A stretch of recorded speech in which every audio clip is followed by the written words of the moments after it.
LeBron James, Kobe Bryant, Kevin Garnett. What do these people all have in common?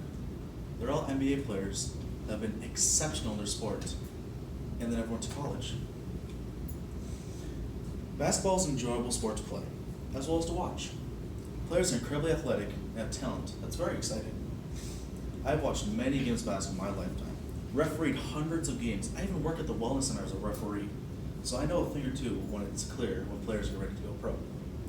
College basketball players are not able to go pro because of high school because of the one-year rule or the one-and-done rule. According to the NBA collective bargaining agreement, which is an agreement between the players and the owners, it states that a player must be at least 19 years old or at least 1 year removed from high school before he can enter the NBA draft. The one-and-done rule needs to be eliminated. Players are athletic as ever, and they can withstand the long 82-game schedule and do not need to be held back here to start their dream. But the NBA and the NCAA, or the National Collegiate Athletic Association, hold these athletes back, which is a shame to the high school players that wish to play professional and the NBA fans that want to watch them. The NCAA has a problem on their hands. They've always been about blending college athletics and academics together peacefully. But recently, current basketball player Ben Simmons thinks the NBA is quote-unquote messed up with how they handle student athletes that want to go pro. Simmons was the #1 overall recruit coming out of high school in 2015 and enrolled at LSU.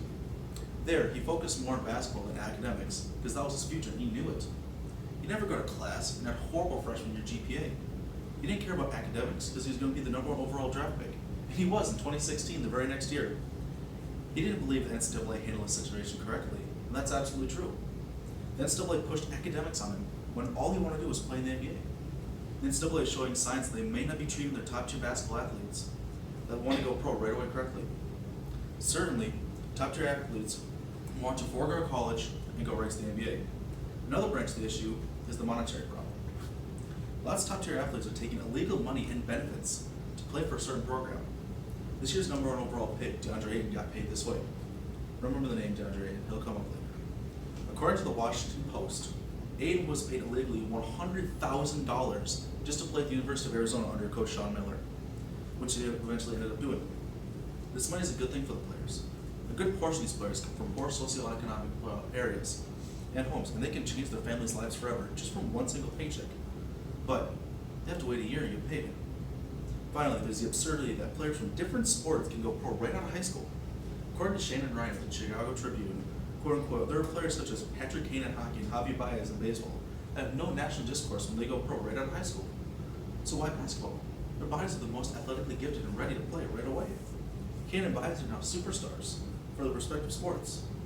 On the topic of high schoolers' bodies being ready, DeAndre Ayton is 7'1" and 250 pounds. If you want to pass by, here's a picture of him in high school. Please tell me that's not NBA right here now. And why do you have to play a year and go play college basketball? I believe it's due to money and ratings. Basketball players are all shapes and sizes when they come out of high school. Some, like Ayton, are ready to play professionally right away. Some are not and could use college basketball to refine their skills. But the NCAA says they want all players that play in college a year to refine their skills and better prepare themselves. I'm not buying it. If a player wanted to truly refine their skills, they would play overseas and get paid, all while playing against other professional talent in a different country. I believe the NCAA is making money off these kids and monopolizing on their kids' talent, even if it's only for a year. The NCAA made over $1 billion in 2017 in revenue, and 0% of that money goes to the players, who are the reason the money's being played in the first place.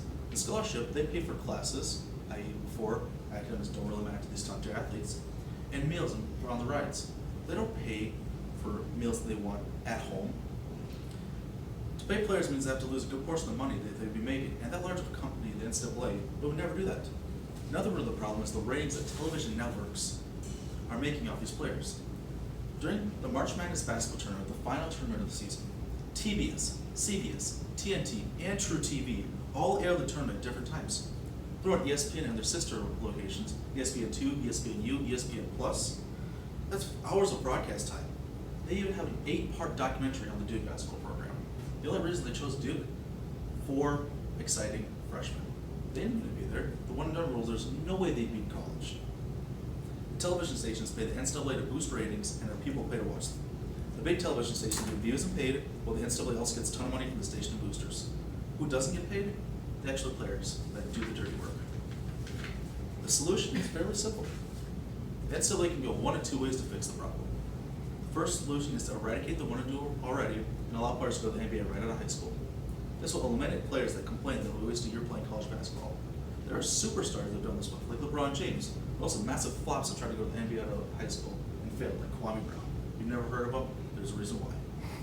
There will still be high-profile athletes that go to college, as evidenced by 24/7 sports recruiting class for 2003 and 2004, where only 2 of 3 players that are in the top 10 went to the NBA right out of high school. The others all went to college. There will still be players that go to college and make it exciting. The other solution would be sufficient, is to pay players in college and give them a piece of money that the NCAA makes. They pay for food that the players need away from the sport. Money could also go to rent payments or utility payments for a house. Also, they could go back to their parents' house and forever change their parents' lives forever. It only seems fair to pay the players that generate revenue for the NCAA. The one and done rule, it just needs to be eliminated in general. Players are politically ready to play from high school to college and can change their lives for their families as well. They should not have to play 1 year in college before going pro. They can change the lives of their families with only their first paycheck. They can change the future, and eliminating the one and done rule will make sure the NCAA only profits on players utilizing their college time for athletics and academics both together. Since 2014, 95% of the top 10 high school recruits went pro the next year. Why wait?